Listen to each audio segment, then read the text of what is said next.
Olá pessoal, meu nome é Elias Jabbour e vamos apresentar o terceiro episódio de Socialismo do século XXI. Bora lá?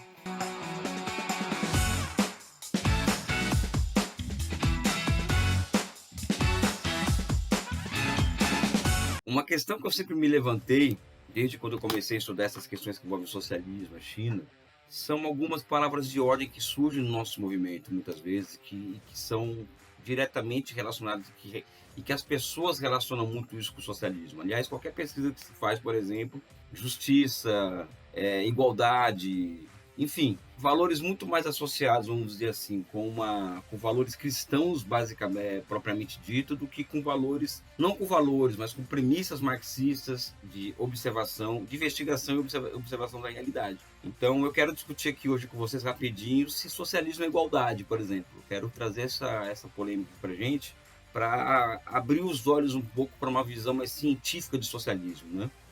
Tá ficando um tanto quanto evidente durante esses vídeos, né, desse programa, que eu tô aqui meio que abrindo um campo de batalha contra as visões utópicas do socialismo. Até porque, por exemplo, existe um ataque frontal à ciência, vamos dizer assim, em todos os campos. Mesmo sem perceber, os marxistas também, muitos acabam embarcando nessa, né?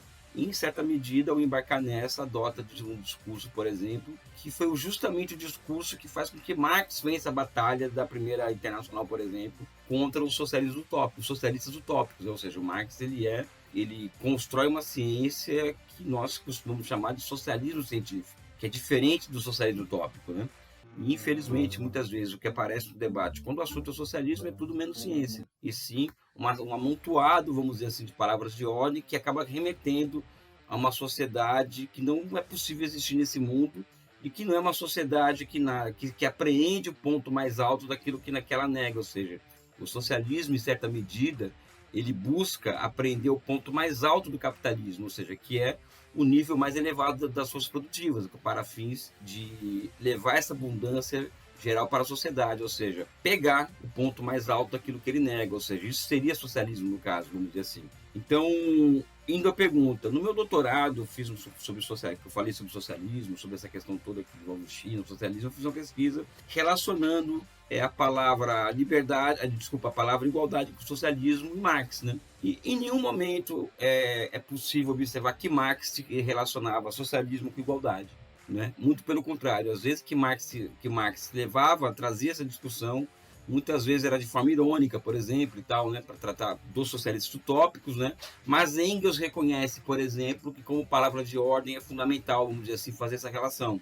Eu acho que isso é interessante, não é à toa que muitos de nós acabamos nos tornando militantes marxistas e militantes socialistas justamente por conta da luta pela igualdade. E isso tem relação direta com o fato de nós termos a nossa subjetividade muito calcada pelo cristianismo. Então, o igualitarismo, vamos dizer assim, ele é, de certa medida, um corpo ideológico de cunho cristão, né? Então, nós temos que levar isso em consideração. Nós somos produtos de milhares de anos de formação de uma certa subjetividade. Assim como, por exemplo, os camponeses chineses também eles têm uma cultura muito igualitarista, né? Daí, por exemplo, o Mao Tse Tung ter sido um camponês igualitarista, vamos dizer assim, né? Ou seja, tem uma visão igualitarista de mundo. Os cubanos têm uma visão igualitarista de mundo. E não é uma visão marxista essa, infelizmente, né? Ou felizmente. Por que eu estou dizendo isso? Porque o socialismo ele deve ser visto como uma formação econômico-social superior ao capitalismo, uma formação econômico-social que ela surge como demanda para solucionar as contradições que surgem entre relações de produção e forças produtivas, ou seja, o socialismo ele vem para destravar as forças produtivas, que o capitalismo passa a travar seu desenvolvimento, dado, vamos dizer assim, as contradições do próprio sistema. Então, o socialismo ele é um sistema cujo papel é destravar as forças produtivas e inaugurar uma etapa superior do desenvolvimento humano. É evidente que o socialismo, quando ele busca solucionar a contradição fundamental do capitalismo, que é a produção social e a apropriação privada, ou seja, a produção ela continua sendo social e a apropriação ela passa a ser social, a questão da distribuição de renda ela melhora significantemente, né? Isso é um fato, é quase que óbvio que isso aconteça. Isso não significa que vai haver uma distribuição igual de bens, uma distribuição igual de riqueza material, etc., né? E isso também tem relação, porque, por exemplo, o próprio Hegel, na Fenomenologia do Espírito, ele faz alusão à impossibilidade de uma sociedade calcada na comunhão de bens. E o Marx, ele leu, por exemplo, a Fenomenologia do Espírito, né? E deixa muito claro o Marx, né? Que, primeiro, a tarefa do socialismo é desenvolver as forças produtivas materiais da sociedade. Isso é uma frase que é muito clara, vamos dizer assim, no Manifesto Comunista. Tem muita gente que acha, que polemiza com isso, que quem leva ao pé da letra essa frase acaba transformando o marxismo na teoria do desenvolvimento e não uma teoria para emancipar a sociedade. Essa é uma outra discussão que eu não vou entrar aqui, mas vamos fazer essa discussão. Mas o fato é que Marx coloca essa questão e eu concordo com ela. E isso envolve questões como geopolítica, ou seja, o país precisa ter um grau de desenvolvimento elevado para poder produzir material bélico suficiente para poder se defender de ataques externos, enfim, toda essa coisa que envolve, inclusive, a formação de uma imensa base material para fins de satisfação das necessidades materiais e também espirituais de uma sociedade.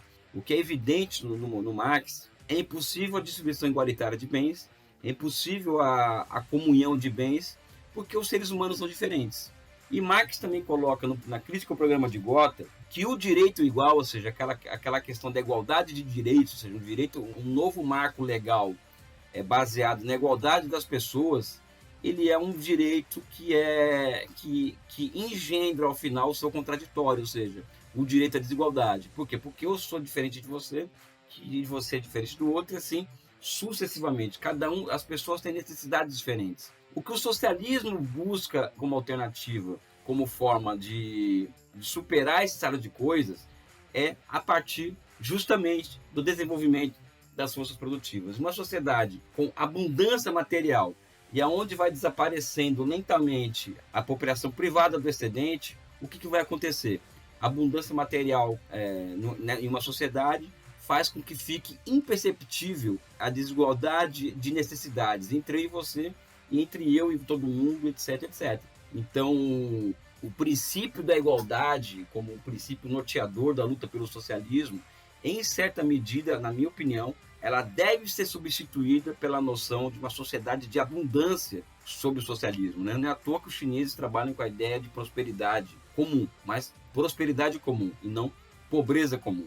Eu acho que são pontos muito interessantes e que deve, por exemplo, nos ajudar na nossa formação enquanto militantes marxistas. E evitar certos apriorismos, como, por exemplo, o socialismo e liberdade, né? Ou seja, a liberdade ela não virá automaticamente com o socialismo, até porque o socialismo ele também ele é algo altamente condicionado historicamente. E é impossível haver liberdade em uma sociedade cercada ou que tenha 70, 80 ogivas nucleares apontadas para sua cabeça, ou seja, como lidar com essas questões que para muitas pessoas é uma questão de princípio, acaba se transformando em um apriorismo, ou seja, um idealismo transcendental kantiano, e quando tem que se lidar com a realidade, com o poder político em suas mãos, acaba que entrando em um processo de desilusão, porque na verdade as coisas não correm muitas vezes da forma como as pessoas acham que deve acontecer. Né? Ou seja, Saturno acaba aqui devorando seus filhos. Né? Mas enfim, socialismo não é igualdade, não é igualitarismo. O socialismo ele é um estágio superior do desenvolvimento humano, marcado pela abundância material, aliada à abolição, vamos dizer assim, da apropriação privada do excedente econômico, faz com que, evidentemente, a distribuição de renda fique muito mais justa por um lado, e por um lado as diferenças de necessidades entre eu e você, por exemplo, sejam minoradas ou caia na impercepção, vamos dizer assim. Enfim, eu fico por aqui. Voltaremos em breve com mais um vídeo sobre socialismo do século XXI, né? E acho que enfrentar esse debate da igualdade e igualitarismo é fundamental para nós construirmos uma perspectiva científica de sociedade e não uma perspectiva baseada em utopias ou outro mundo possível, etc, etc. Ou seja, o socialismo ele não é anticapitalista. O socialismo é a superação do capitalismo, tá bom? Um forte abraço e um beijo no coração de vocês. Até se acostumar com um programa novo não é fácil, né? Então, o socialismo ele é riqueza antes de qualquer coisa, né? Ou seja, abundância material antes de qualquer coisa.